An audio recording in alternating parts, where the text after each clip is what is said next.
nikmat sehat, nikmat kuat dan lapangan langkah, sehingga kita bisa berkumpul kembali di Masjid Aqsa yang berbahagia ini. Salawat teriring salam semoga selalu terlimpah kepada junjungan kita Nabi besar Muhammad SAW, kepada sahabat-sahabatnya, kepada keluarganya, kepada para tabi'in dan para tabi'ut tabi'in, dan semoga kita mendapatkan syafaatnya yaumil mahsyar. Amin, amin ya rabbal alamin. Hadirin sekalian, adapun tema kajian kita hari ini adalah Valentine, maksiat berkemas kasih sayang, yang akan disampaikan oleh ibunda kita Hajah Irna Handono.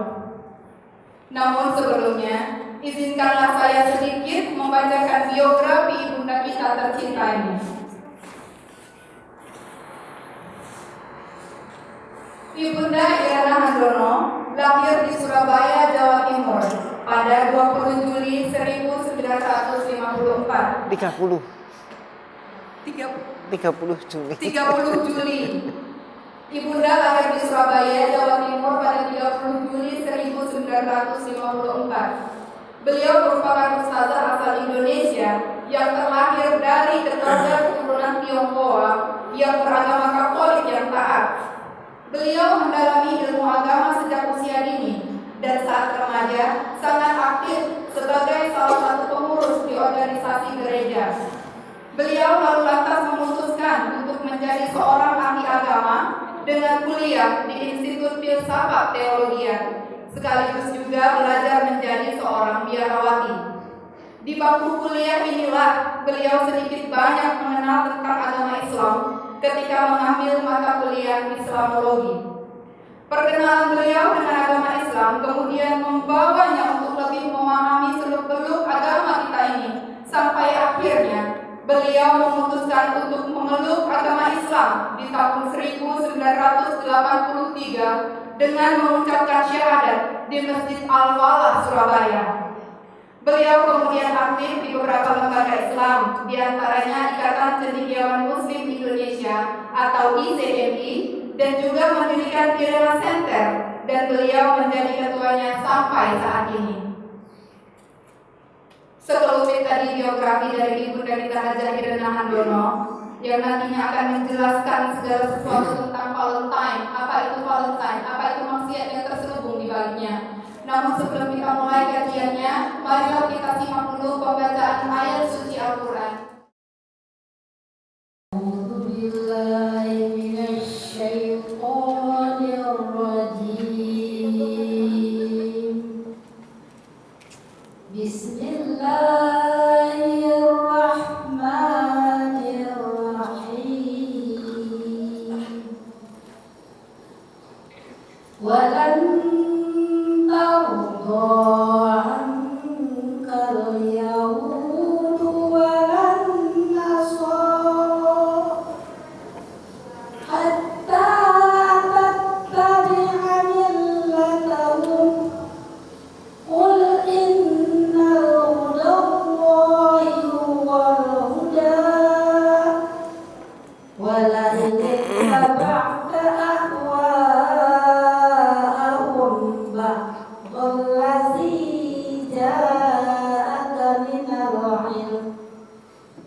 Assalamualaikum warahmatullahi wabarakatuh.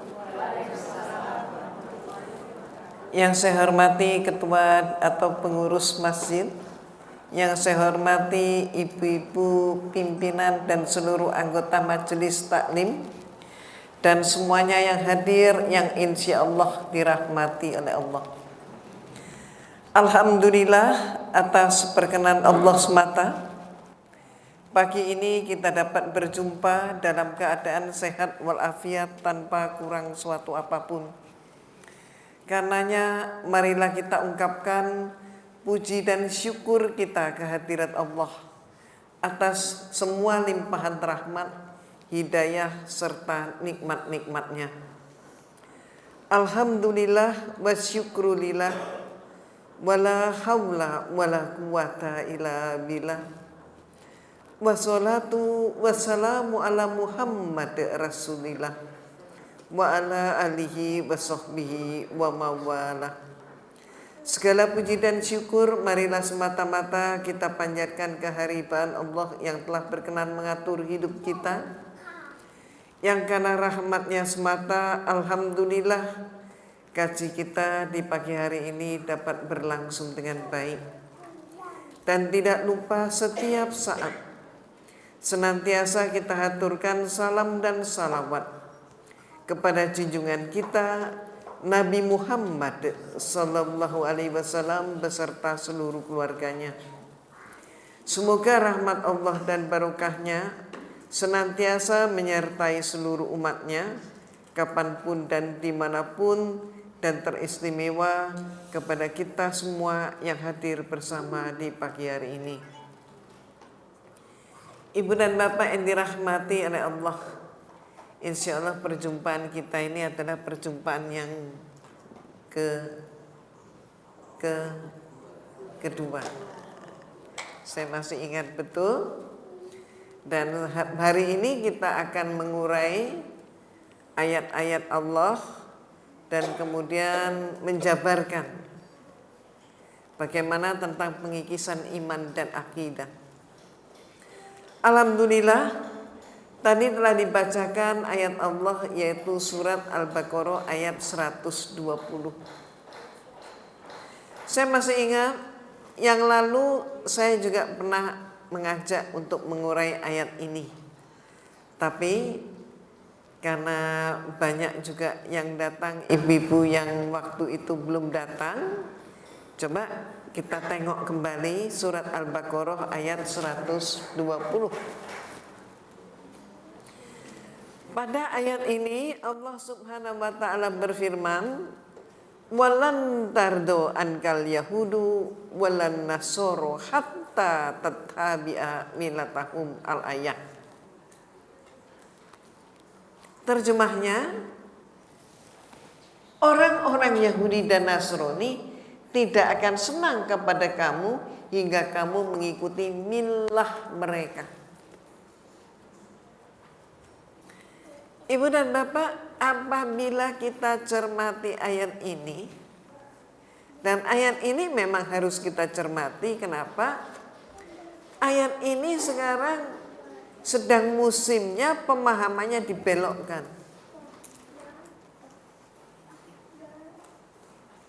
Coba kita cermati, ayat ini diawali dengan kalam Allah. Allah berfirman dengan kalimat lan, walan tardo ankal yahudu walan nasoro hatta tattabi'a millatahum. Al-ayat. Apa artinya lan? Apa bedanya antara lan dan la? Kalau la, tidak. Kalau lan tidak akan. Jadi kalau la itu tidak. Tapi kalau lan tidak akan. Maksudnya apa? Bahkan tidak akan pernah. Jadi kalau tetangga kita di sono menyatakan never, never, and never. Jadi nggak akan pernah. Maksudnya nggak akan pernah apa? Dalam kaitan ini tidak akan pernah dua golongan ini, yaitu Nasrani dan Yahudi, tidak akan pernah senang. Kecuali kita ini masuk dalam milah mereka, baru mereka senang. Apa itu milah? Ini kita urai lagi. Milah. Milah yaitu agama, budaya, pola pikir. Itu tiga. Agama, budaya, pola pikir. Jadi artinya Allah Subhanahu wa Ta'ala yang demikian mencintai kita, kita ini yang begini-begini, maka oleh Allah dimasukkan sebagai golongan khairu ummah, sebaik-baiknya umat. Padahal kita juga, mohon maaf ya, kalau disebut sebaik-baiknya rasanya kok belum juga. Tapi Allah Subhanahu wa Ta'ala yang maha pencipta, yang maha penyelenggara, Allah Subhanahu wa Ta'ala tahu persis potensi kita ini, maka kita diberi amanah. Tergantung kita mau melaksanakan amanah atau enggak. Ayo kita lihat ayat yang berkaitan dengan ini, surat At-Tahrim ayat 6. Pada ayat ini, coba dilihat yang saya kasih garis hijau. Pada ayat ini Allah Subhanahu wa Ta'ala memberikan amanah kepada kita. Apa amanahnya? Ku anfusakum wa ahlikum naro. Jauhkan dirimu dan keluargamu dari api neraka. Saya yakin gak ada manusia bercita-cita menjadi ahli neraka. Semua manusia yang masih sehat, insya Allah semuanya cita-citanya adalah surganya Allah. Gak ada manusia itu punya cita-cita masuk neraka, itu gak ada. Betul. Nah, kita ini punya potensi. Maka Allah memberikan amanah kepada kita, jauhkan dirimu dan keluargamu dari api neraka. Allah yang maha pemurah, Allah yang maha pengasih, Allah yang maha pengampun. Allah mengampuni semua dosa kecuali satu macam.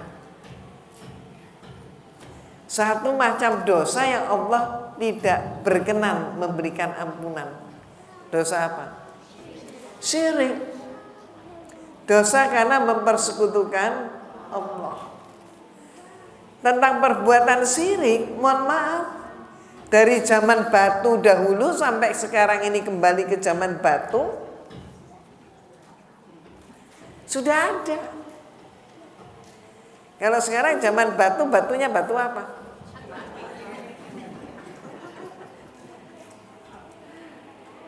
Manusia menyembah kepada gunung dari zaman dulu sampai sekarang. Sampai sekarang yang katanya manusia itu sudah pada puncak modern, puncak modernisasi, ternyata apa? Masih ada juga manusia yang menyembah kepada ratu laut. Bahkan nyembah pohon pun ada. Bukan cuma itu, nyembah sapi, nyembah kerbau ada. Betul kan? Padahal itu sudah terjadi pada zaman Nabi Musa alaihissalam.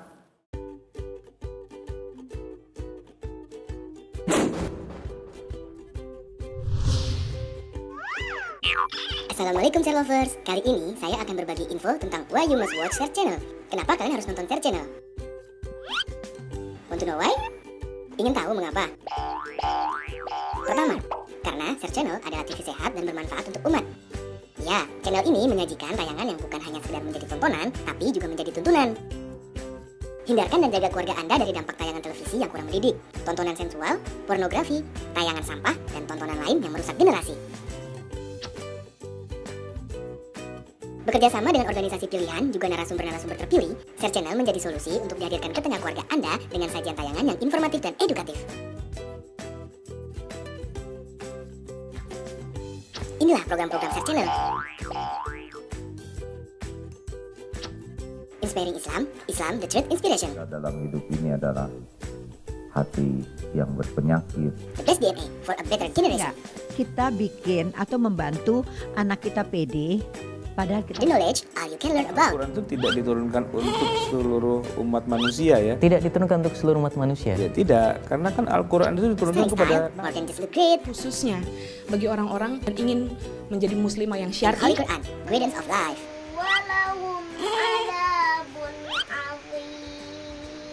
Ingin tahu cara mengakses Search Channel di rumah Anda?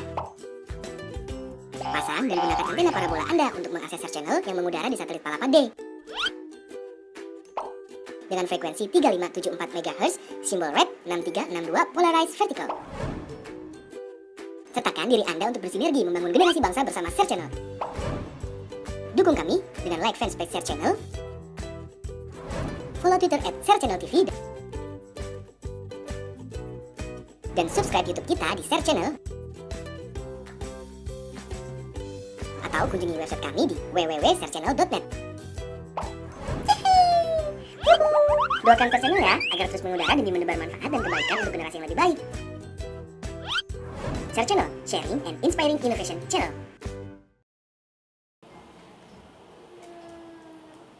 Ketika zaman Nabi Musa itu naik ke Bukit Turzina, pamit kepada umatnya setelah berhasil menyelamatkan umatnya dari cengkeraman Fir'aun, maka kemudian menyeberang, sudah selamat, sudah semuanya tertata, maka Nabi Musa kemudian pamit untuk menerima firman Allah, naik ke Bukit Turzina. Pada masa seperti itulah muncul provokator. Nah ini. Jadi mohon maaf Ibu dan Bapak, provokator itu pun sudah ada sejak zaman dulu. Setiap periode pasti ada provokatornya. Dan mohon maaf, gak ada hidup kita yang mulus, itu gak ada. Kalau nanti kita diberi mulus-mulus saja, bahkan kita terlena. Kalau kita diberi mulus-mulus aja, jangan-jangan nanti ingkar. Jadi fungsinya ujian, fungsinya tantangan, justru insya Allah semakin menguatkan iman dan akidah kita. Semakin membuat dekat kita dengan Allah. Nah, balik lagi. Di zaman Nabi Musa alaihissalam, maka ketika Nabi Musa alaihissalam sudah berangkat, gak lama muncul provokatornya menyebarkan isu. Ini kan persis apa yang terjadi sekarang. Ditebar ini isu. Kalau dulu gak ada HP. Kalau sekarang buat isu langsung disebar, nyebar ke dunia. Betul nggak? Dan isunya apa? Nabi Musa nggak bakalan pulang. Nabi Musa sudah dimakan binatang buas. Jadi sekarang percuma nunggu Nabi Musa. Yang penting apa? Nah ini kan, orang gelisah. Orang gelisah kemudian orang tanya, bagaimana ini? Yang penting bagaimana? Yang penting angkat pemimpin baru. Dalam keadaan panik, maka siapa ini nurut teori kejiwaan. Dalam keadaan panik, siapapun yang berbicara, ya yang paling banter ngomong, yang paling bicaranya yang paling lantang, dia dijadiin pemimpin. Nih. Maka dia jadiin pemimpin. Siapa yang jadi pemimpin? Ya si provokator. Siapa coba namanya provokatornya siapa? Ibu masih ingat gak? Persis Samiri. Jadi Samiri menggantikan Nabi Musa. Wih, fatal ini. Seorang Nabi utusan Allah berhasil dimakar, provokatornya justru dijadikan penggantinya. Nama, hebat enggak ini? Hebat bener ingkarnya.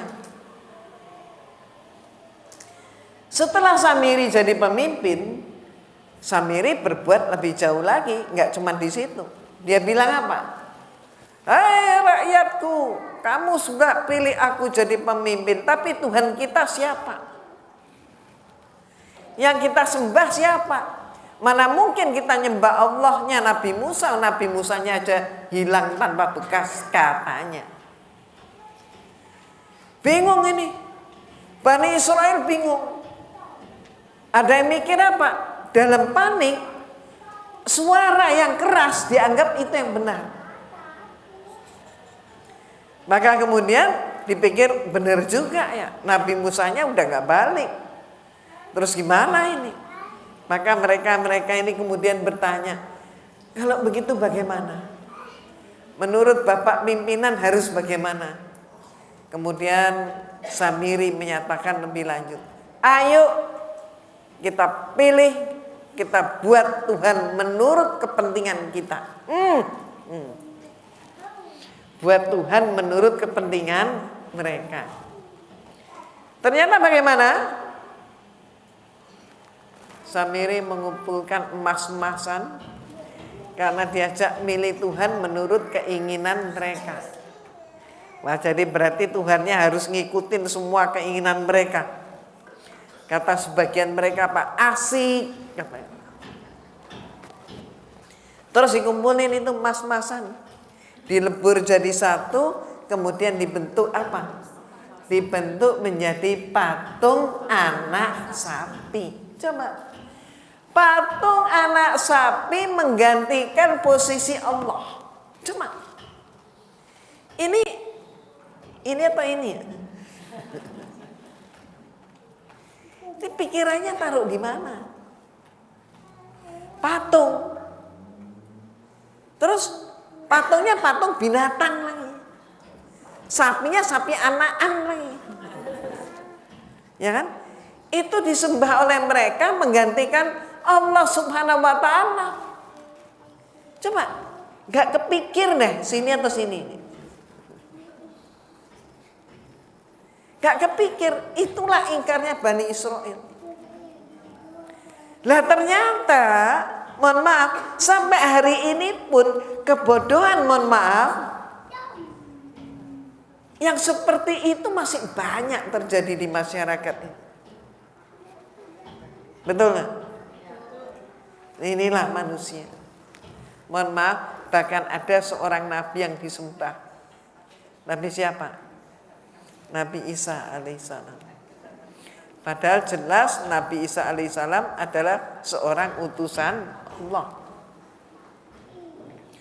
Bahkan kalau ibu-ibu dan bapak-bapak meneliti dengan seksama, mempelajari dengan seksama, sebetulnya akan terungkap bahwa semua nabi agamanya Islam. Termasuk Nabi Isa alaihissalam. Tapi maaf, bahasan kita hari ini tidak bahasan ke situ. Kita akan bahas tuntas yang namanya Valentine Day. Jadi silakan ibu, bapak, ada buku-buku, bahkan buku itu mengupas tuntas samakah semua agama? Gak sama. Gak samanya di mana? Nah itu bukunya ada, perbandingan Islam Kristen. Ini perlu kita tahu. Lalu juga ada buku nanti yang mengupas tuntas Kristen ini sebenarnya ajarannya siapa? Apakah Kristen ini ajarannya Nabi Isa? Bukan. Kristen ini Paulinisme. Bukan Isaisme, tapi Paulinisme. Jadi pencetus agama Kristen adalah Paulus. Siapa Paulus? Nah itu yang dibahas tuntas dan ajarannya. Nah, nih. Milah tadi ada 3. Agama, budaya, pola pikir. Jadi kembali lagi. Ayo supaya nggak lupa. Dalam surat At-Tahrim ayat 6, Allah memberikan amanah kepada kita, ku anfusakum wa ahlikum nar. Dosa yang tidak diampuni oleh Allah satu, yaitu dosa syirik. Dosa syirik diantaranya macam-macam contoh tadi, termasuk menuhankan hamba Allah. Itulah sebabnya dalam Islam kita ini dilarang menggambar-gambarkan Allah dan ciptaannya. Maka itu sebabnya Perbedaan dengan mereka, seringkali mereka menyatakan, oh Allah itu nggak bisa dilihat, nggak enak. Tapi mereka bilang kalau Tuhan mereka itu bisa dilihat. Ternyata apa? Banyak kasus, termasuk kasus anak orang Islam dipengaruhi jadi Kristen, kemudian masuk Kristen gara-gara katanya dia 28 tahun hidup tidak pernah berjumpa dengan Allah, maka Allah itu nggak ada. Tapi katanya baru 2 bulan jadi Kristen sudah 8 kali didatangi Tuhan Yesus. Ternyata yang dia merasa didatangi oleh Yesus itu ternyata yang dia lihat, yang dia gambarkan, yang masuk dalam memorinya adalah foto bintang film Hollywood. Terlanjur kan sudah jadi murtad.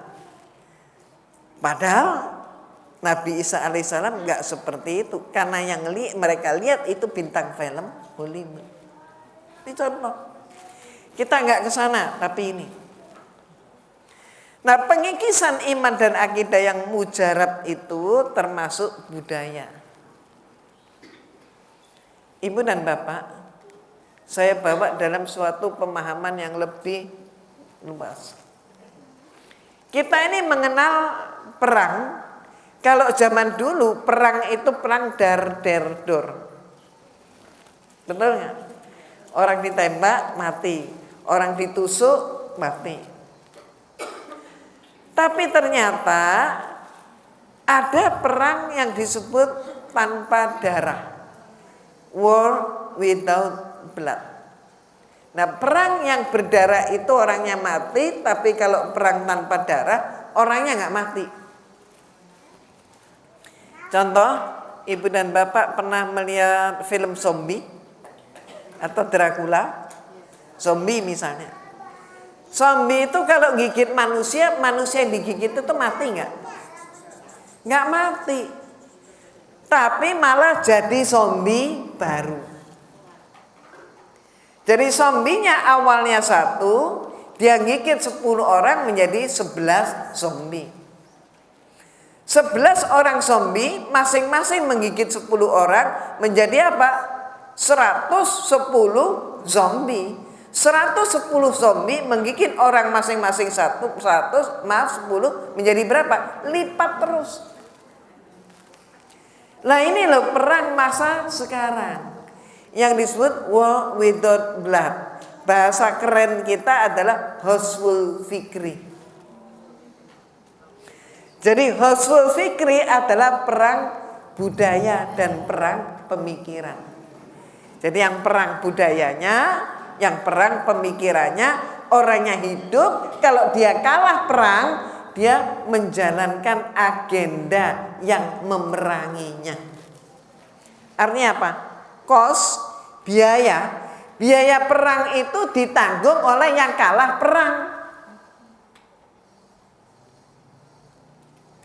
Jadi kerusakannya ditanggung oleh yang kalah perang. Yang kalah perang menjalankan agenda merusak.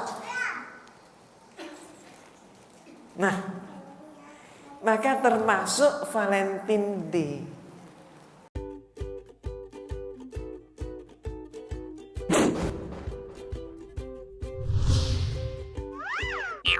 Assalamualaikum Share Lovers. Kali ini saya akan berbagi info tentang why you must watch Share Channel. Kenapa kalian harus nonton Share Channel? Want to know why? Ingin tahu mengapa? Pertama, karena Share Channel adalah TV sehat dan bermanfaat untuk umat.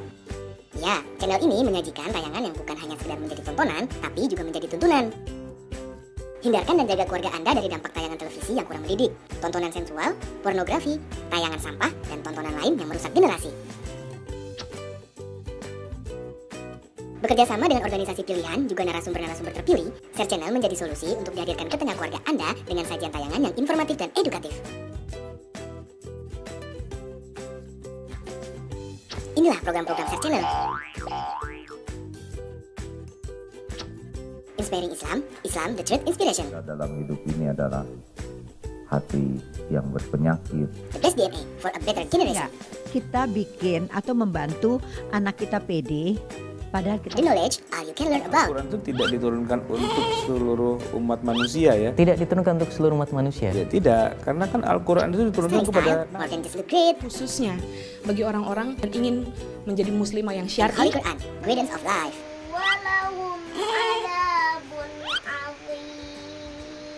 Ingin tahu cara mengakses Search Channel di rumah Anda? Pasang dan gunakan antena parabola Anda untuk mengakses Search Channel yang mengudara di satelit Palapa D. Dengan frekuensi 3574 MHz, simbol red 6362 polarized vertical. Sertakan diri Anda untuk bersinergi membangun generasi bangsa bersama Search Channel. Dukung kami dengan like fanspage Search Channel, follow Twitter @SearchChannelTV, dan subscribe YouTube kita di Search Channel. Atau kunjungi website kami di www.searchchannel.net. Doakan Search Channel ya, agar terus mengudara demi menebar manfaat dan kebaikan untuk generasi yang lebih baik. Search Channel, sharing and inspiring innovation channel. Valentine Day ini tanggal berapa, Bu? 14 Februari. Boleh tanya, Maulid Nabi kemarin tanggal berapa? Ya jangan dijawab 12 Rabiul Awal lah, semuanya tahu. Tanggalan Masehinya. Nah, alhamdulillah pasti ada yang jadi panitia apa. Tapi banyak yang nggak apa. Alhamdulillah masih apa yang jadi panitia ya. Yang lain pada lupa. Itu tapi kalau disebut 14 Februari nggak ada orang lupa. Oh, Valentine. Valentine itu mereka sebut hari kasih sayang, tapi saya menyebutnya ini. Saya menyebutnya Valentine adalah maksiat berkemas kasih sayang. Kenapa? Saya menyebutnya Valentine itu maksiat. Ayo mulai kita lihat. Siapa pembuat Valentine Day? Yang membuat Valentine Day, dia adalah seorang paus. Masih ingat Ibu? Paus?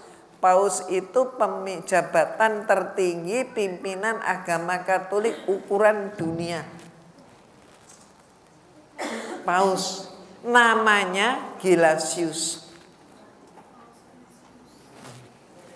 Dia ini menjadikan tanggal 14 Februari sebagai Valentine Day tahun berapa? Tahun 498 artinya. Valentine Day itu sudah ada sejak abad ke-5. Jadi Valentine Day ini bukan barang baru. Tapi Valentine Day ini baru masuk ke Indonesia itu sekitar tahun 1990-an. Terus menjadi semakin semarak. Hari ini semarak sekali Valentine Day. Tapi maaf Ibu, hari-hari ini, tahun-tahun kemarin-kemarin, negara-negara yang menyatakan diri berpopulasi Kristen mayoritas, negara-negara barat, Ibu, Valentine Day di negara barat itu sepi. Sepi. Yang rame malah Indonesia. Jadi mohon maaf, bahkan orang-orang Kristennya pun banyak yang tidak merayakan Valentine.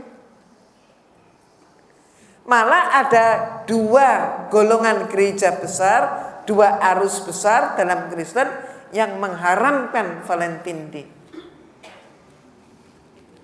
Coba, siapa? Nih.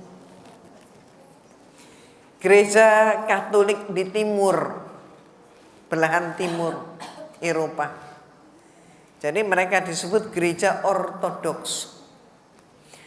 Di timur itu termasuk mana? Ya Rusia, ya Syria, itu timur. Maka gereja ortodoks Rusia, dia sudah melakukan penelitian ulang terhadap seorang yang dinobatkan jadi orang suci, maka disebut saint, Santo, Santa kalau perempuan, Saint Valentino. Ternyata hasil penelitian gereja, Saint Valentino itu tidak ditemukan jejak rekamnya. Apa artinya? Ya, jadi fiktif. Jadi hasil penelitian gereja Ortodoks, Valentino itu tokoh fiktif. Jadi apa Bu? Tokoh fiktif itu kayak apa? Contohnya Andiani Lumut, Keleteng Kuning. Itu tokoh fiktif. Tidak ada. Orangnya ini tidak ada.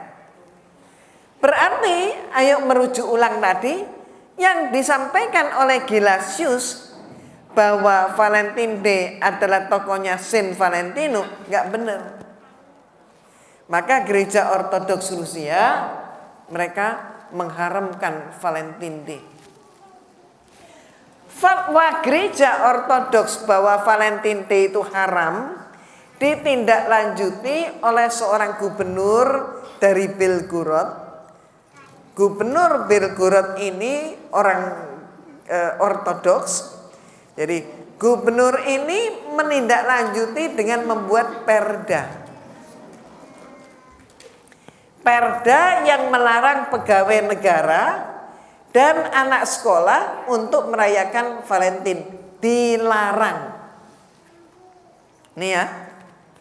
Jadi gereja Ortodoks kalau di Rusia gubernurnya dari provinsi Belgorod melarang. Yang dilarang adalah pegawai negara dan anak sekolah. Mohon maaf, kembali ke negeri kita. Gimana gubernur di negeri kita?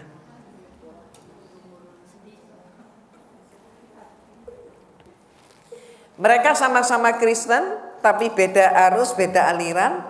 Mereka haramkan Valentine Day. Di Indonesia bukan beda aliran, tapi beda agama. Ada nggak yang ngelarang? Yang ngelarang paling, mohon maaf, ya alhamdulillah sih. Yang ngelarang itu adalah bupati-bupati dan wali kota-wali kota. Ini. Terus kita lihat lagi.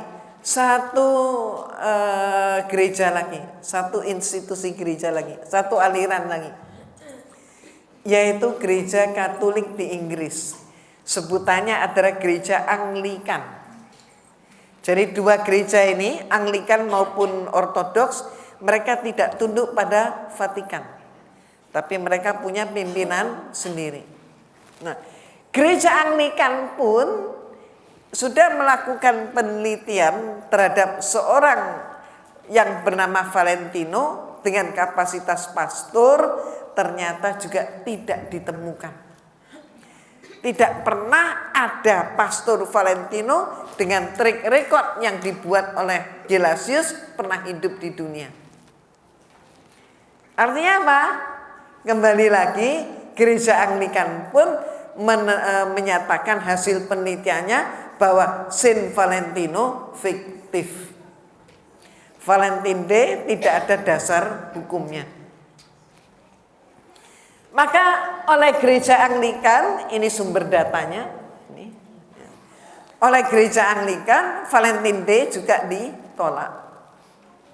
Ibu dan Bapak, di Indonesia yang kita ini Islamnya 85%, Valentine Day itu ternyata yang merayakan justru kebanyakannya adalah umat Islam. Aneh. Kalau kita berbicara dari sisi hukum agama, maka Valentine Day bagi umat Kristen adalah bid'ah. Tapi di Indonesia, bid'ahnya gereja, bid'ahnya Kristen justru dipakai oleh umat Islam. Ini bagaimana kok bisa seperti ini? Aneh tapi nyata. Sekali lagi, di luar negeri, di negeri-negeri mereka sendiri, Valentine Day itu nggak ada apa-apanya, sepi. Tapi kenapa di Indonesia justru ramai? meriah. Ibu bapak, perlu ibu bapak ketahui, ini adalah salah satu agenda mereka. Jadi negeri kita ini memang sedang ditarget untuk dihancurin. Yang dihancurin siapa? Terutama generasi muda. Dengan cara apa? Husnul fikri. Perang budaya. Sementara banyak umat Islam yang cuek-cuek aja, nggak mau tahu. Sampai hari ini banyak sekali umat Islam, terutama orang tua, yang nggak ngerti Valentine Day itu apa. Kalau orang tuanya nggak ngerti, bagaimana bisa memberi tahu kepada anak-anaknya? Paling-paling larangan. Pokoknya kamu nggak boleh. Lu anak sekarang dibilang pokoknya nggak boleh apa nurut? Ya nggak mau. Paling-paling anak-anak pemikirannya apa? Nyokap bokap gue nggak asik nih. Dianggap ayah ibunya gaptek. Ini akibatnya. Coba kita ulas tadi. Halaman pertama tadi, Paus Gelasius menyatakan bahwa Valentine Day adalah bentuk sinkretisme perayaan pagan. Apa artinya? Di Athena, ini lembar awal tadi tentang Paus Gelasius. Apa artinya? Artinya perayaan pagan Romawi Athena saat itu mereka ini penyembah dewa dan dewi. Politisme paganisme. Jadi Paus Gelasius ini mengadopsi peringatan Valentine dalam bentuk apa? Sinkretisme perayaan pagan. Jadi dia ini mengadopsi perayaan pagan, dibawa masuk gereja. Kemudian dibuat label baru. Labelnya siapa? Labelnya tokohnya disebut Valentino. Nah ternyata Valentino menurut penelitian tidak ada orangnya. Oke, sekarang kita lihat sejarahnya Valentine Day. Sejarahnya seperti apa? Kok disebut perayaan pagan? Coba kita mulai melihat dari sejarah Valentine Day itu dari Athena. Ini awalnya dari sini. Di Athena saat itu masyarakat sedang mabuk-mabuknya, mabuk kepayang dengan sebuah upacara yang namanya Gamelion. Gamelion itu apa? Gamelion itu adalah peringatan pernikahannya Zeus dan Hera, dewa-dewi ini. Sekilas saja ditunjukin gambarnya. Nah, oke, klik. Nah, itu Gamelion. Yang Gamelionnya aja, jangan yang dulu percaya. Nah, oke. Pernikahannya Zeus Hera. Awalnya lukisannya itu nggak ada selembar benang. Kalau ada penutup hitam tadi itu yang nutupi itu dari Irena Center. Tapi bahwa Gamelion itu peringatan pernikahan Zeus Hera nggak banyak yang tahu. Apalagi sisi lain dari kehidupan Zeus Hera. Ini nggak banyak yang ngerti. Kristennya nggak ngerti, apalagi umat Islam. Apa sisi yang lain? Zeus Hera ini memang betul suami istri, tapi dia ini sekaligus kakak dan adik. Iya. Boleh nggak incest? Apa hukumnya bagi umat Islam? Haram. Incest. Kebanyakan negara di dunia juga melarang incest. Kenapa? Karena incest kalau dilakukan, kawin saudara kalau dilakukan, maka hasil kawinnya itu anak yang lahir akan cacat jasmani atau dan rohani. Makanya dilarang. Dari sisi kejiwaan kemasyarakatan, ini mohon maaf, ngajak orang ngaji sama ngajak ke night club gampang yang mana? Gampang ngajak ke night club kan? Mohon maaf, orang-orang kita kalau sudah ada yang ngasih contoh biasanya gampang niru. Nggak diteliti dulu, nggak dipelajari dulu, pokoknya ada contohnya niru.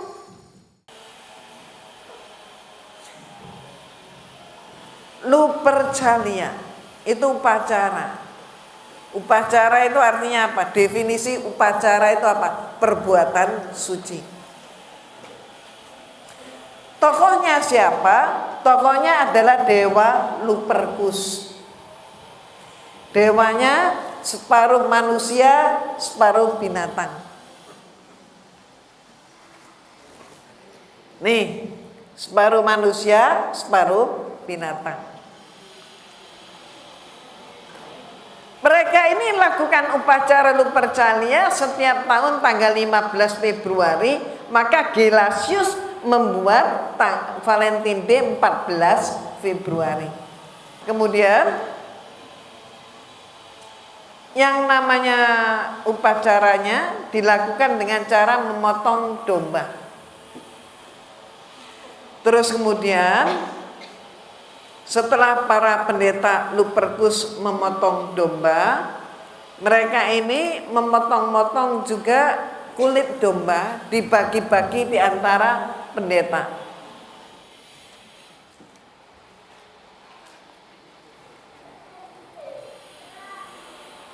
Ya udah, kembalikan tadi. Oh bukan, sesudah ini. Ya stop. Potong-potong kulit domba. Nah sesudah potong kulit domba dibagikan antar pendeta, maka daging domba itu dibagi-bagikan di antara anak-anak perempuan yang ikut upacara.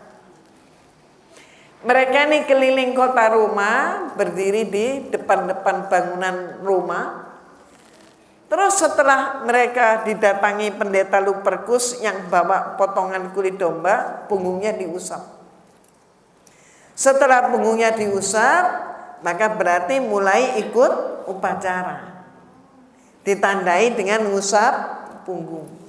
Terus langsung diberi minuman wine oleh si pendeta.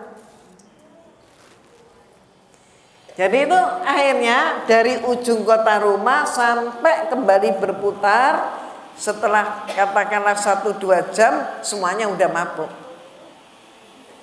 Dalam keadaan sudah mabuk, apa yang diperbuat? Upacaranya, apa upacara Lupercalia?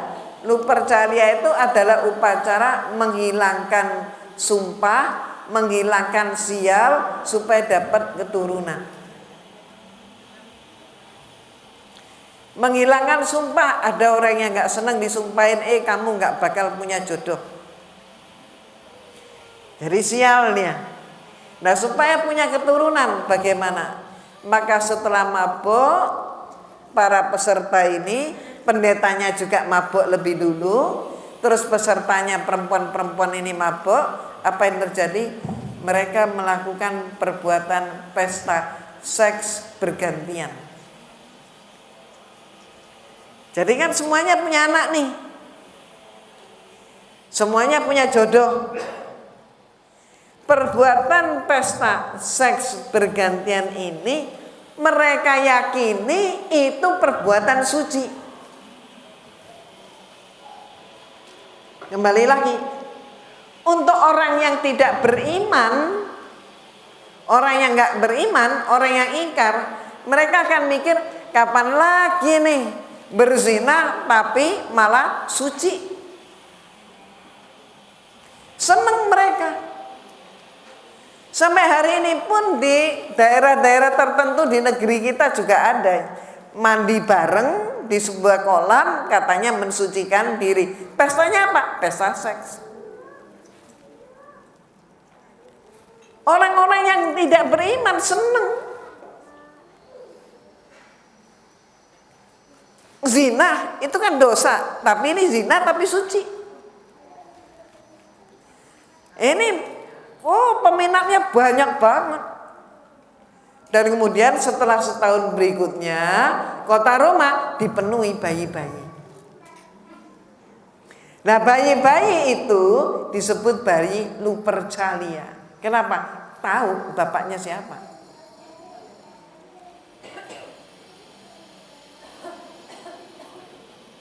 Nah, ini yang terjadi. Lah kalau menurut hukum dan pemikiran yang berkembang sekarang, maka ini disebut hak asasi manusia. Perzinahan itu tidak bisa dituntut oleh hukum kecuali ada pihak yang menolak. Kalau mau sama mau katanya itu bukan zina. Ini hukum manusia. Beda dengan hukum Allah. Nah, Ibu, Bapak, lanjut lagi. Jadi setelah kota Roma berbuat seperti itu, budaya yang kayak begitu malah dianggap perbuatan suci, mohon maaf, menjalar terus ke negara lain seiring dengan invasi tentara Roma. Sampai ke mana? Inggris sampai ke Prancis. Udah nyebar. Pada masa sudah menyebar sampai ke Inggris, sampai ke Prancis, maka kemudian upacara ini disebut dengan istilah love loutre. Coba terjemahkan, love, cinta. Loutre, loutre itu undian. Ayo dipikir yuk, kok cinta diundi itu modelnya cinta kayak apa? Kok sampai hari ini nggak banyak yang mikir gitu ya, yang merayakan Valentine nggak banyak mikir, kok undian cinta? Nah mereka nggak ngerti, bagaimana kok cinta diundi? Cinta yang model apa itu? Sejak saat itu pun simbolnya Valentine itu begini.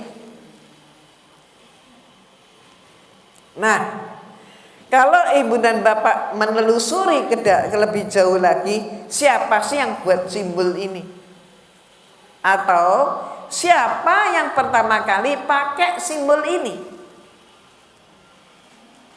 Ternyata yang memakai simbol ini adalah Dewi Aphrodite.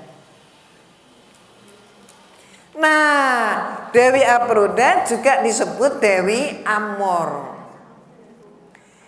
Dewi Amor juga disebut Dewi. Nah, ini yang keliru. Kita dikelabui oleh mereka. Ibu, Dewi Amor, Aphrodite itu bukan Dewi cinta. Cinta itu love. Tapi Dewi Amor itu Dewi make love. Love dan make love itu beda. Bedanya jauh. Kalau make love berarti dia Dewi apa?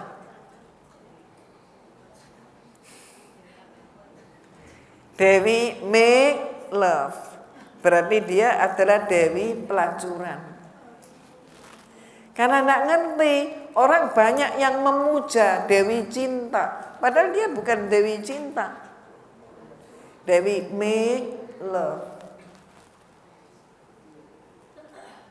Nah, kalau ibu-ibu, bapak-bapak ingin tahu penggambaran mereka bukan penggambaran kita, penggambaran mereka, bahkan patung yang mereka buat untuk menyatakan Dewi Aphrodite.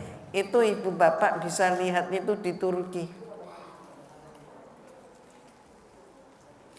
Di Turki itu ada hotel yang memakai hiasan patung-patung patung-patung Athena dan Romawi. Kemudian juga ada patungnya Dewi Aphrodite. Seremnya itu bukan serem karena menyeringai pakai tanduk begitu, bukan. Seremnya itu karena apa? Penggambaran make love-nya itu.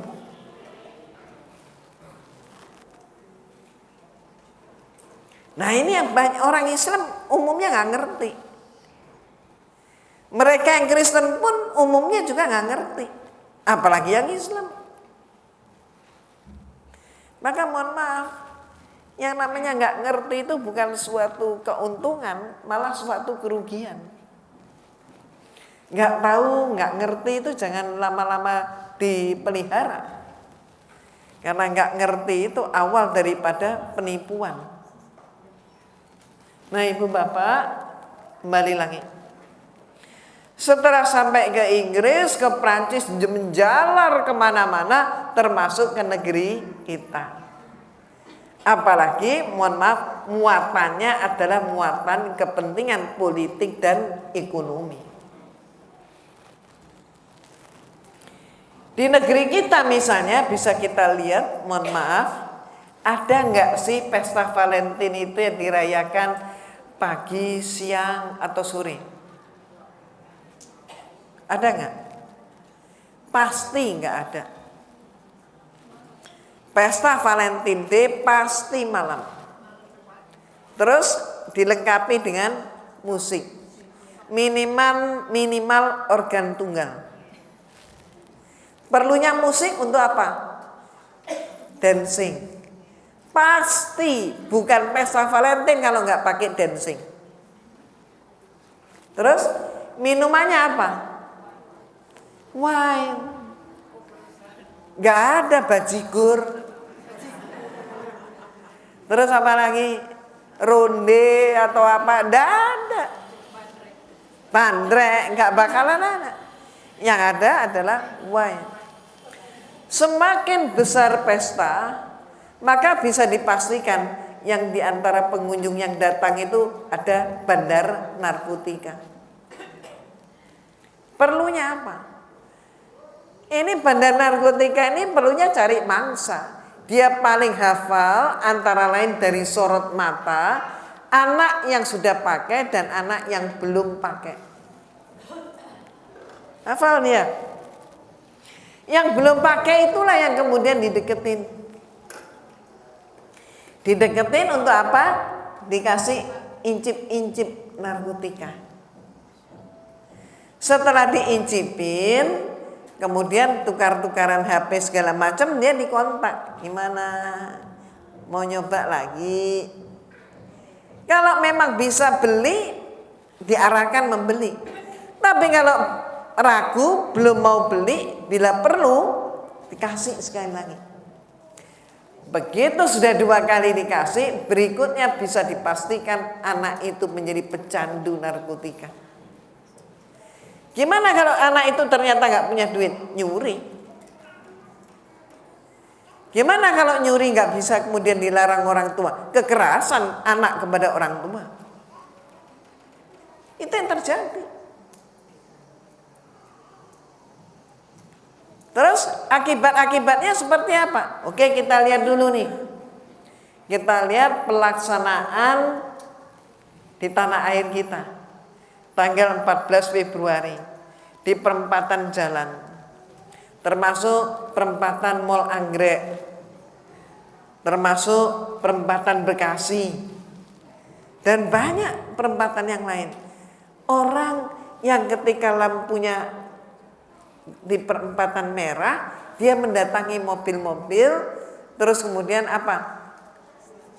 Ngasih coklat dan kondom gratis. Dibagi coklat dan kondom gratis. Tahun yang lalu mereka sudah berbuat dan ada yang diusut, ditangkap. Mungkin juga sudah langsung tangkap, dilepasin lagi, mungkin tidak tahu. Tapi terungkaplah bahwa dari mana mereka ini punya duit bagi-bagi. Ternyata apa? Ternyata dari pabrik kondom. Jadi ada sponsornya. Dan ini ternyata, mohon maaf, Valentine Day ini meriah termasuk ada yang memeriahkan. Termasuk apa? Di antaranya banyak cara mereka, termasuk di antaranya di negeri kita ini ada sebuah minimarket, toko swalayan terkenal di Indonesia. Langganan kita semua. Setiap tahun menjelang Valentine atau pas Valentinnya, dia terhadap orang yang beli coklat, dia tanya, untuk pesta Valentine ya? Kalau dibilang iya, ayo saya bungkuskan dan ada kadonya. Jadi mereka yang packing dengan bagus, kertas kado juga dari mereka, ditambah apa? Plus kondom gratis. Itu perbuatan minimarket tersebut. Mereka di berbagai kota berbuat seperti ini. Jadi apa, Bu? Niatnya niat beneran. Untuk apa? Niat beneran untuk merusak generasi muda. Nah, ketika sekolah sudah selesai, bubar, mereka ternyata sengaja gak pulang. Ada apa? Ada pesta, ada upacara. Maka laki-laki dan perempuan ada kepanitiaannya. Disinilah mereka ada istilah nembak. Tapi nembaknya tentu aja bukan nembak pakai pistol, tapi nembak cinta. Jadi bagaimana nembak cinta? Tembakannya pakai bunga. Maka panitia memanggil penembak pertama. Muncullah seorang anak laki-laki, di belakang punggungnya sudah bawa bunga. Terus kemudian dia maju, anak itu ditanya, siapa yang kamu tembak? Disebut namanya. Maka nama yang disebut harus maju. Persis hari itu foto ini, data ini menunjukkan si gadis berkerudung. Dia maju. Setelah maju maka ditembak, dikasih bunga. Nih dikasih bunga. Setelah dikasih bunga dia apain?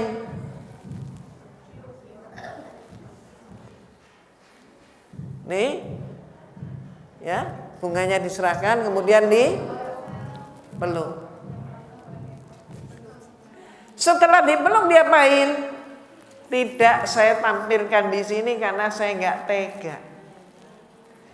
Setelah dipeluk ternyata gadis ini ketentuan upacara.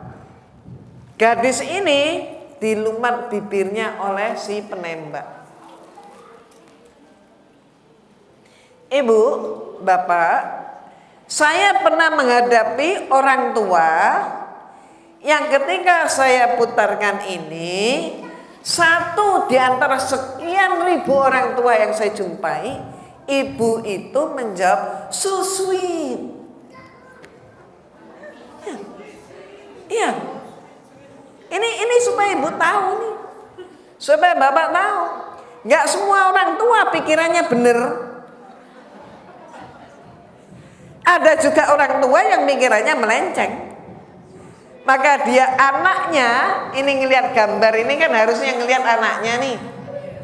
Ngelihat data ini kan teringat anak. Jadi anaknya dilumat bibir di depan orang banyak. Dia bilang apa? So sweet.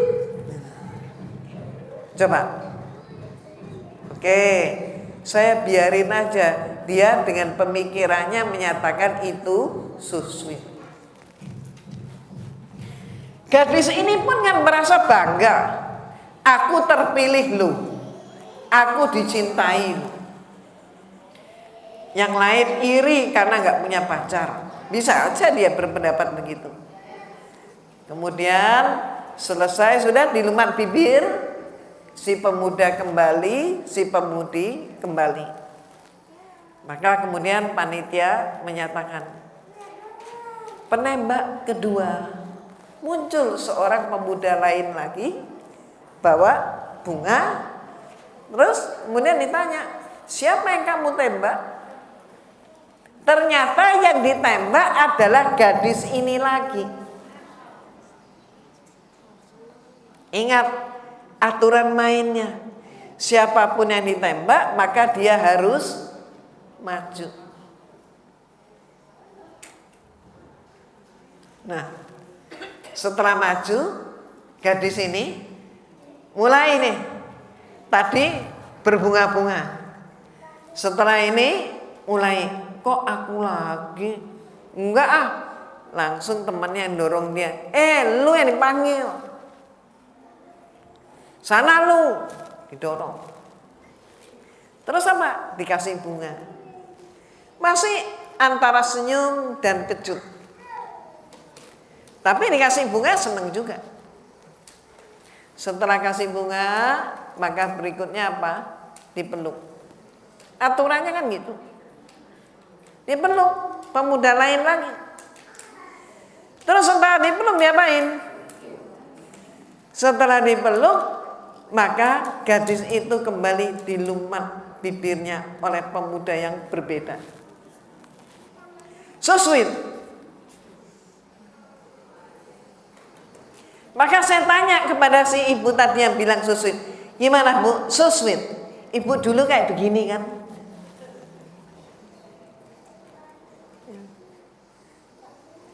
Siapa orang tua yang mau? Itu anak itu sudah dilumat begitu, nggak bisa mengelak, dan dia hanya merah. Kembali lagi, penembak ketiga muncul seorang pemuda bawa bunga. Siapa yang kamu tembak? Ternyata yang ditembak gadis ini lagi. Maka saat itulah dia meneteskan air mata. Dia tidak mau, dia lari. Tapi sama teman-temannya langsung ditangkap. Sama teman-temannya yang perempuan malah didorong. Maju lu, rasain lu. Jadi rupanya dia sengaja dikerjain.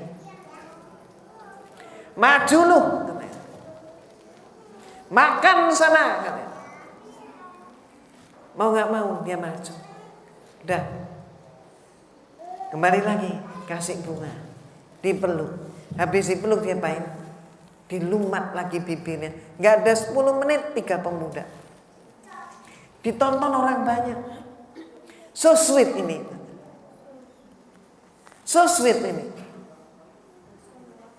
Kalau masih jawab so sweet, apa bedanya yang menjawab dengan Blackie?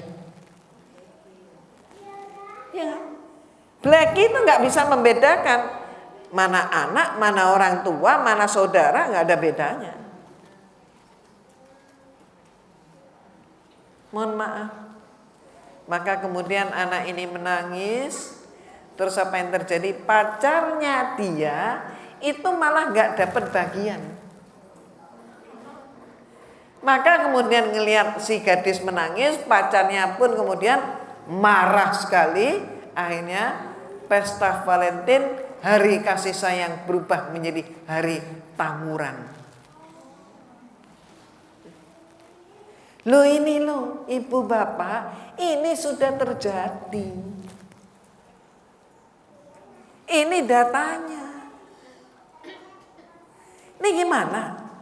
Mau kita biarin aja supaya tetap berlanjut? Atau kita mau berdakwah? Gimana kita? Kalau agama kita memerintahkan amar ma'ruf nahi mungkar. Nah sekarang saya tanya pada ibu-ibu dan bapak-bapak, gimana kita biarin aja atau kita berdakwah? Halo, halo, gimana? Ya? Dicegah, ayo berdakwah. Nah berdakwahnya gimana? Ya ini tadi loh yang saya sampaikan, tolong disampaikan. Anak sekarang kalau kita melarang saja nggak ada gunanya. Anak sekarang itu perlu pembuktian. Lah kalau kita nggak bisa membuktikan, nggak dianggap sama mereka. Ya nggak? Nah ini adalah caranya. Saya mempunyai sebuah cara yang efektif untuk menangkal Valentine Day itu dengan DVD. Ayo DVD itu dipakai dakwah. Masing-masing rumah kita putar VCD itu. Supaya anak-anak kita pun terlibat dalam dakwah. Anak-anak kan kita dampingi nih. Ketika mereka tanya yang mereka tidak ngerti, kita jelasin. Itu caranya. Itu efektif sekali ternyata. Anak-anak sekolah-sekolah favorit, ya, seperti itu. Anak-anak dari sekolah-sekolah favorit, setelah mereka dengar dan mereka bawa pulang DVD, mereka putar, anak itu aktif berdakwah, kakaknya juga aktif berdakwah. Siapa yang mau rusak? Nggak ada yang mau rusak. Ibu dan Bapak, di negeri kita ini pernah ada seorang menteri kesehatan yang dia katanya menanggulangi HIV/AIDS dengan cara membagikan kondom gratis. Maka program kondomisasi masuk ke kampus. Hasilnya apa? Apa iya HIV/AIDS itu bisa ditekan? Malah melonjak. Hasilnya apa?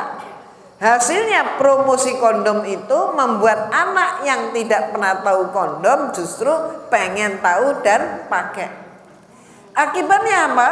Akibatnya sampai ada anak kelas 3, 4 SD mulai pakai kondom. Coba. Dampak kebijakan. Padahal menurut penelitian pori-pori kondom itu kan dari karet lateks. Pori-pori kondom itu besarnya pori-porinya, lubang pori-pori itu besarnya 40 kali lebih besar daripada virusnya. Jadi apa artinya?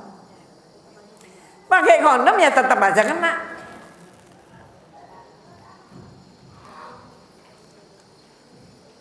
Jadi HIV/AIDS naik terus di negeri kita. Bukannya turun, semakin naik. Terus bukan cuma HIV/AIDS, apa yang terjadi? Anak-anak remaja itu pakai kondom kan pikirannya supaya tidak hamil. Ternyata apa? Kondomnya juga banyak yang bocor. Akibatnya apa? Kehamilan terjadi. Setelah hamil, apa yang mereka lakukan? Aborsi. Nah, aborsi ini apa? Ada seorang anak remaja jumpa dengan saya di mall. Tangan saya dicolek, ternyata dia tawarkan, "Beli Bu, murah Bu." Saya lihat, oh BB. Zaman itu BB masih populer. Murah Bu, 500.000. Padahal tipe itu masih harganya 3 juta. Sehingga saya tanya kepada anak itu, emang kamu bisa hidup gak pakai HP? Apa jawabnya? Perlu uang Bu. Kalau punya uang ntar beli lagi. Yang penting sekarang jual aja. Emang kamu perlu uang untuk apa? Saya kasihan. Barangkali orang tuanya sakit atau apa. Di luar dugaan dia menjawab, remaja ini loh. Paling ini anak SMP atau anak kelas 1 SMA. Remaja ini jawab untuk apa? Aborsi. Kaget saya. Maka spontan aja saya tanya, emang kamu ngerti aborsi itu apa? Terus kamu itu sudah berapa kali aborsi? Saya tuh cuma tanya gitu aja, nggak rasa saya. Jawabannya mengejutkan lagi. Dia bilang apa? Ya sambil sewot dia. Aborsi itu yang ngilangin hamil.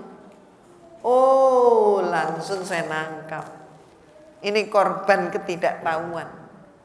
Dia pikir suklin ngilangin noda. Maka aborsi ngilangin hamil. Padahal aborsi adalah pembunuhan janin.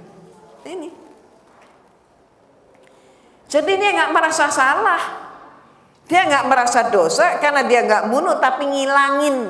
Nah ini definisi yang salah. Dia nggak ngerti. Saya tanya, berapa kali kamu sudah aborsi? Jawabnya 4 kali. Anak seusia remaja, anggap saja dia kelas 3 SMA, kelas 3 SMP, 4 kali aborsi. Itu gimana ini?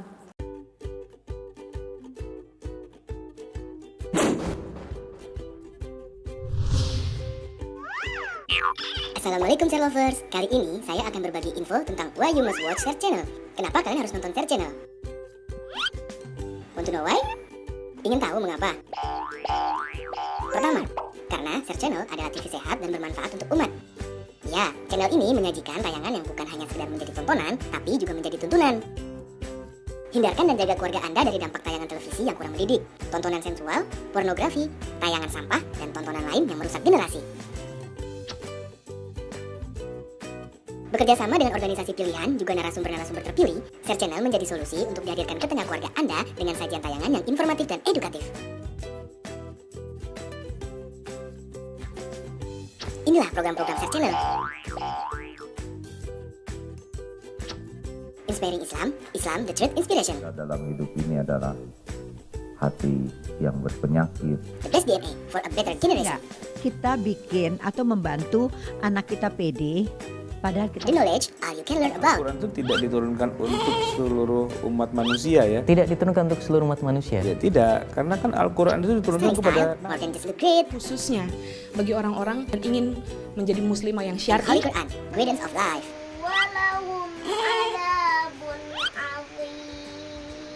Ingin tahu cara mengakses Share Channel di rumah Anda? Pasang dan gunakan antena parabola Anda untuk mengakses Share Channel yang mengudara di satelit Palapa D.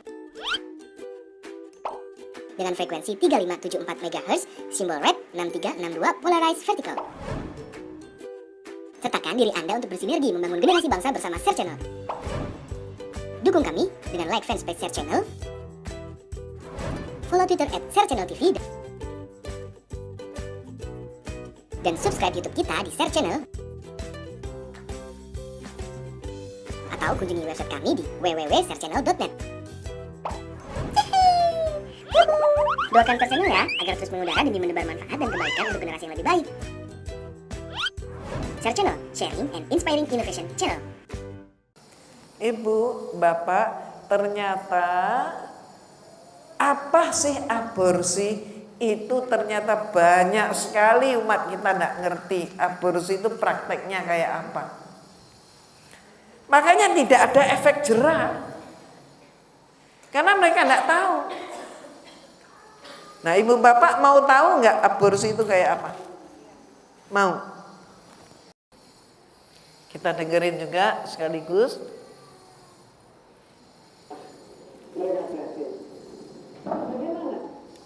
Supaya apa? Coba kita lihat data-data sebagai berikut.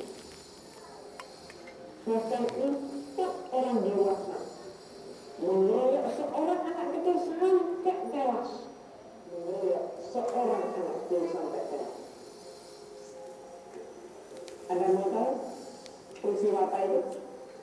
Di mana peristiwa itu? Siapa pelakunya? Pelakunya adalah seorang kecil. Mereka itu yang bisa orang ini dan hancur sampai merah lubang hitam terpatah-patahkan anggota tubuh kita.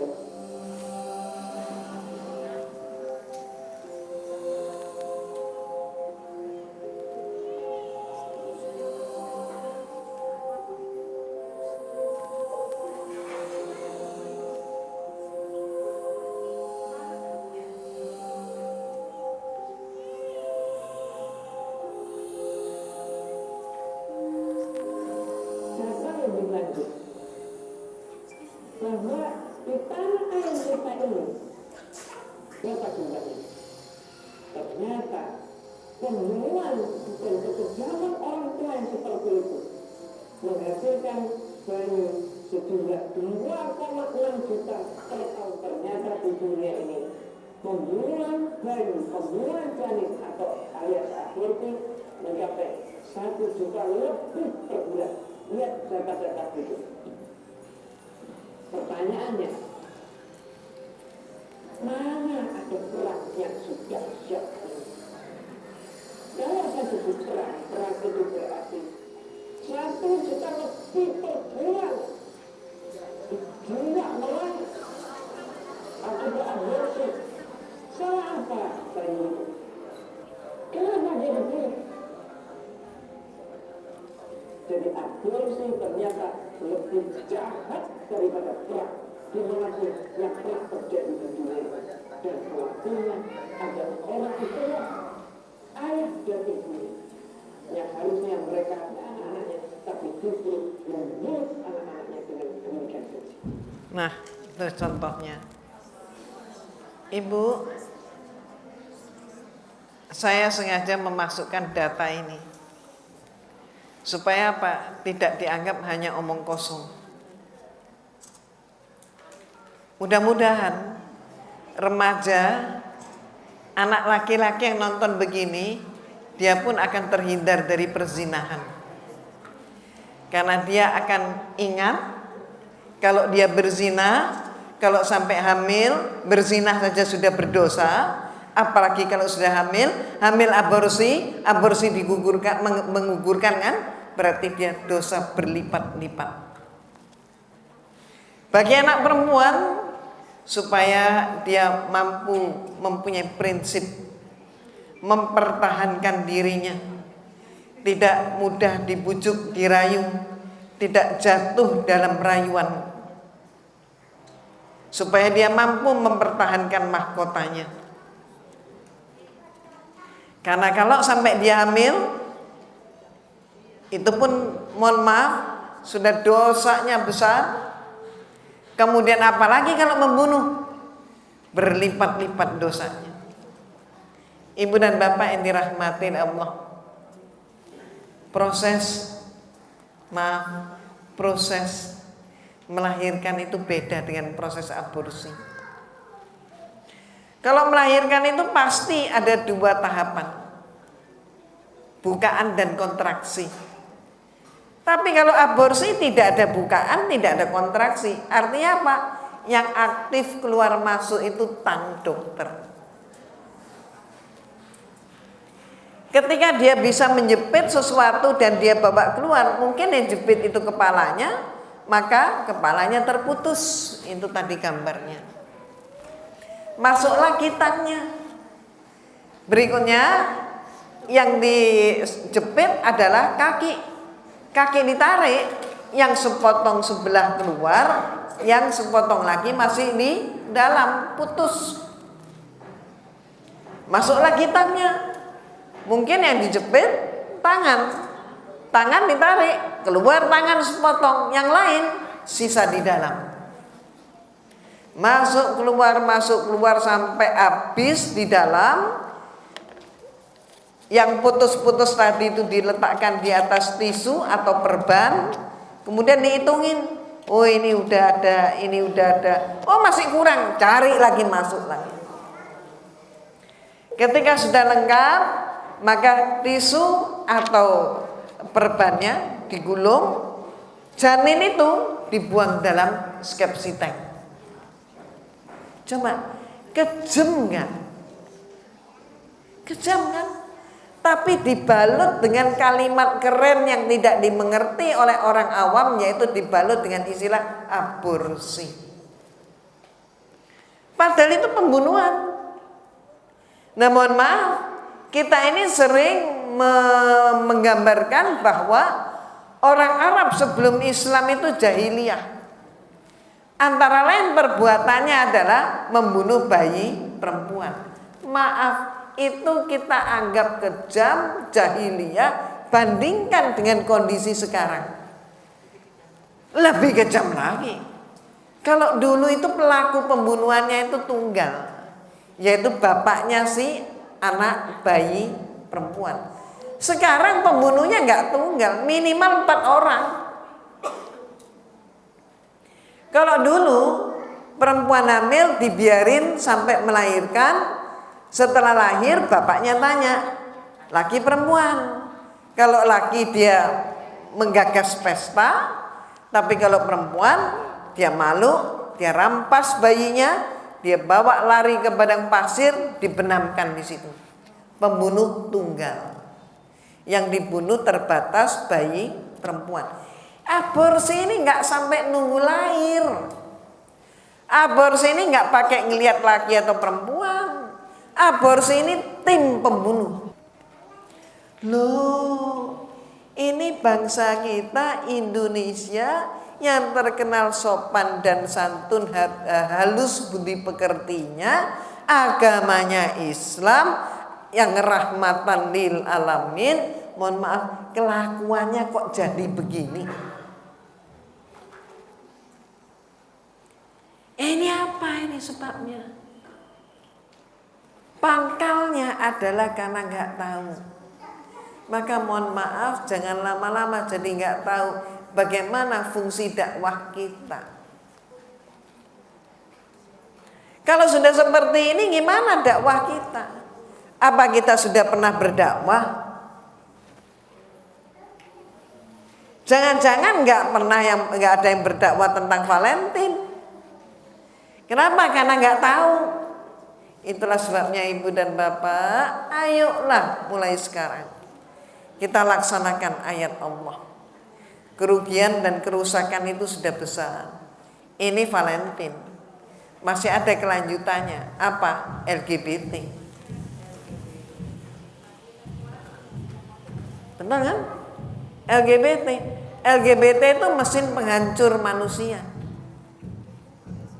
Saya sebut begitu kenapa? Karena LGBT itu memang program. Ada dananya besar. Dan LGBT ini pun cepat sekali menjalar. Program LGBT ini diluncurkan setelah mereka beranggapan, mereka simpulkan program KB itu mereka gagal. Buktinya apa? Populasi dunia meningkat, bahkan dianggap overpopulasi. Maka diluncurkan program LGBT. Kalau orang sudah terkena LGBT, bisa dipastikan dia nggak bakal punya anak. Bagaimana punya anak? Dia sejenis. Maka kalau KB bisa gagal, LGBT menurut mereka tidak bisa gagal. Nah, inilah yang perlu kita tahu. Ayo kita hadapi satu persatu. Kalau kita nggak tahu atau kita nggak mau tahu, kasihan nanti anak cucu kita. Susah payah orang tua kita dahulu berjuang, meneteskan darah, mempertahankan kehidupan, mempertaruhkan nyawa. Kemerdekaan ini terjadi. Setelah kita merdeka, kemudian bagaimana kita mengisi kemerdekaan? Ini yang harus kita lihat. Maka mohon maaf, seluruh dunia Islamnya naik, di mana-mana Islam naik jumlahnya, hanya satu negara Islam itu turun jumlahnya. Di mana? Indonesia. Loh, ini ada apa negeri kita? Terus kita ini kenapa? Bagaimana dengan dakwah kita, amar ma'ruf nahi mungkar kita seperti apa? Cucuran darah dari leluhur kita, orang tua kita, para pejuang kemerdekaan. Ketika kemudian kita sekarang ini hanya berpangku tangan dan cuek-cuek saja, tidak mustahil kita ini akan masuk dalam penjajahan kembali. Apalagi mereka ini mengejar target 2035. Apa target 2035? Targetnya adalah populasi Islam Kristen di Indonesia harus sama. Terus bagaimana? Ya mohon maaf, akan terjajah kembali. Dan kita sudah menyaksikan sekarang bagaimana tentang kondisi kita, negeri kita. Ibu dan Bapak yang dirahmati oleh Allah, itulah sebabnya Mari kita ini kembali mempelajari. Kita syukuri nikmat iman dan nikmat Islam. Caranya bagaimana? Kembali Iqra.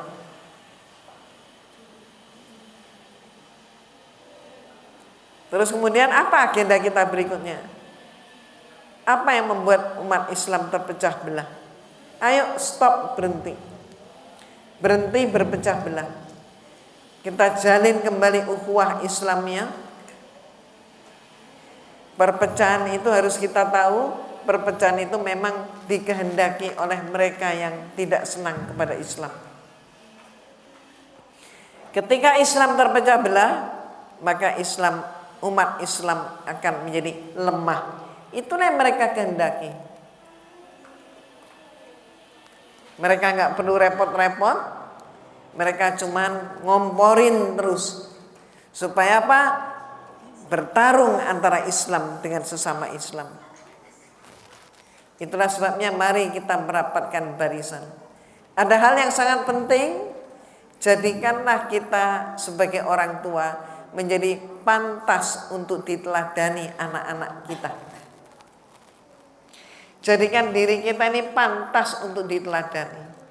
Kita sekarang ini nggak cukup nyuruh anak ngaji tapi kitanya nggak ngaji. Nyuruh anak sholat tapi kitanya nggak sholat, nggak bisa. Tapi jadikan diri kita pantas untuk mereka teladani. Ibu dan bapak, ketika anak bertanya kepada teman, itu yang bahaya. Tapi tempat bertanya yang aman bagi anak adalah orang tuanya. Siapkah kita menjadi tempat bertanyanya anak? Ayo kita persiapkan diri. Mudah-mudahan hari esok menjadi lebih baik dibanding dengan hari ini. Ibu dan bapak yang mau bertanya silakan.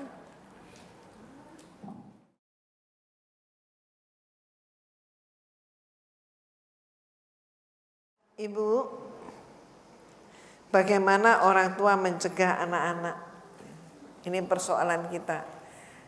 Jawabannya, bagaimana kita bisa mencegah anak-anak kalau kita nggak punya ilmu? Jadi kewajiban orang tua adalah menuntut ilmu. Mohon maaf, tolong tunjukkan kepada saya yang tidak setuju kalau orang tua wajib menuntut ilmu. Tolong tunjukkan saya ayat atau hadis yang menyatakan kalau sudah jadi ayah atau ibu boleh stop menuntut ilmu. Ada nggak? Nggak ada.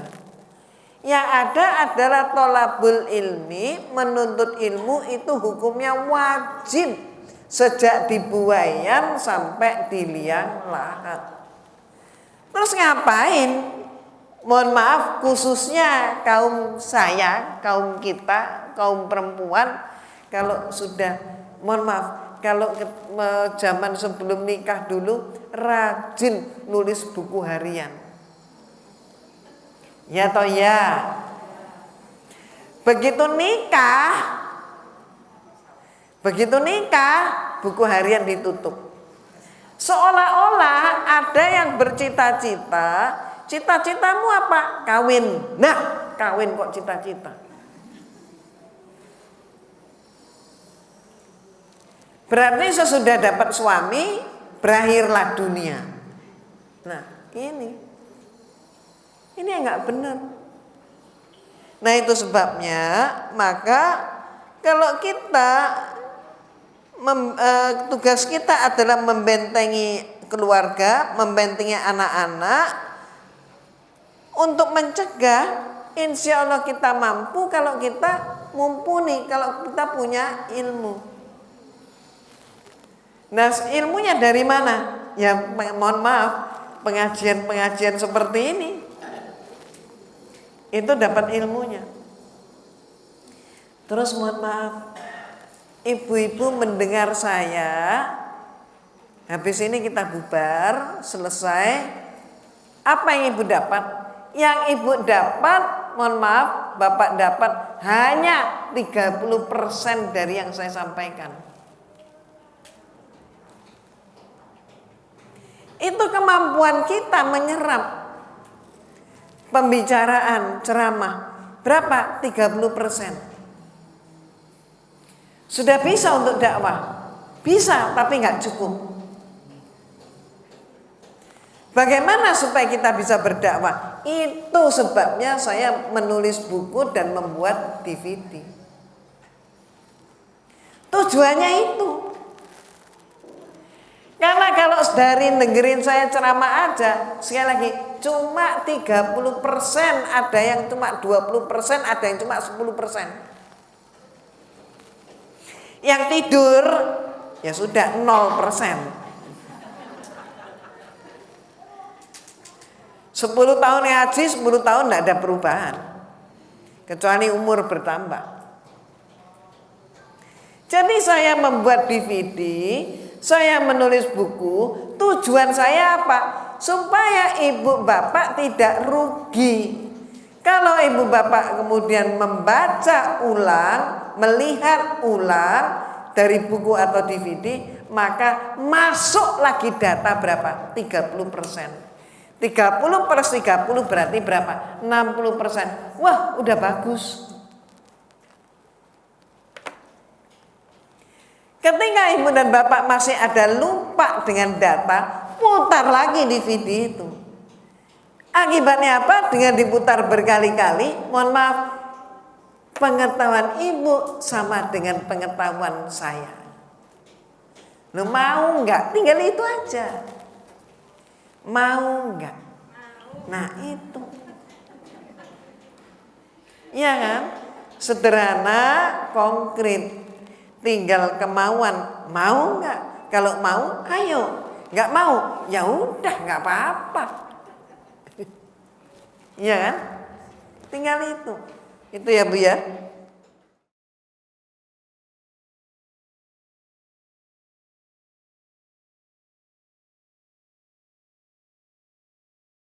Terus anak sekarang usia puber itu lebih dini. Kenapa? Mohon maaf, faktornya faktor kejiwaan dan juga faktor makanan.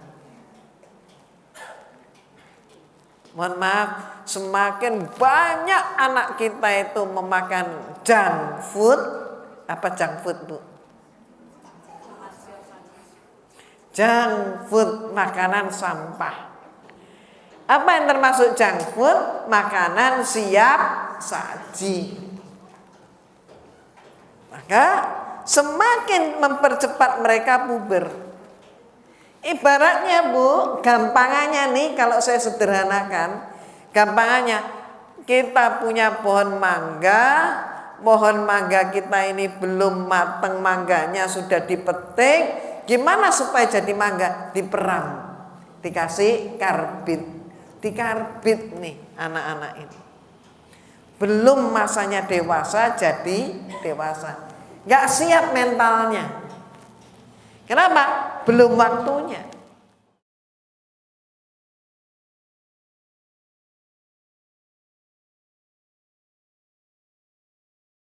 Kembali lagi, anak-anak yang jatuh cinta dalam usia dini menurut kita. Terus gimana? Dilarang jatuh cinta? Ya nggak bisa.